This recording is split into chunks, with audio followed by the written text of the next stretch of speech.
The Grand Rapids YWCA is marking a major milestone, 125 years of transformative work. We sat down with Ellen James, a former YWCA board member, to talk about what the organization has accomplished and what they're focused on moving forward.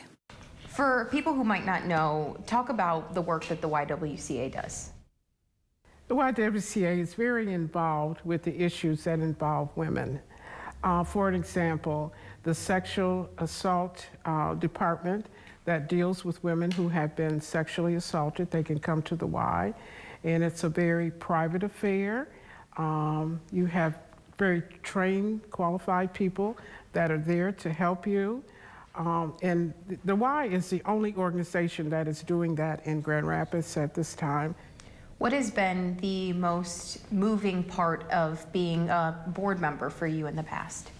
One of the most significant, in my opinion, changes that happened was with the one imperative that the national adopted, and that was to eliminate racism by whatever means necessary. YWCAs around the country, we were all operating under one agreement, and that was to eliminate racism by whatever means necessary. You're marking an important milestone here now, 125 years of transformative work. Yes. Looking back over those 125 years, what would you say are some of the accomplishments that you've had? Well, first of all, the number one thing for me is that we had an opportunity to involve more women of color. We had an opportunity to work closer together as a national organization. What are you looking at moving forward? One of the things that, as I said, that I'm very interested in seeing and that we get more women of color into our organization. And speaking of that, can we talk about, for people who don't know Helen, what she did for this organization? Oh, absolutely. Mrs. Claytor was the first African-American president of the Grand Rapids YWCA. And she was able to make some changes as she came into the office. But the larger contribution that she made to the United States of America is because she became the national president.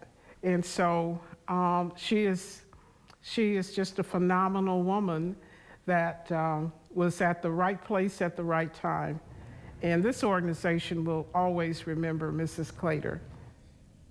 When you think back about your time with the YWCA and just what has happened in these past 125 years, I know you weren't there for the beginning of that, but what emotions fill you?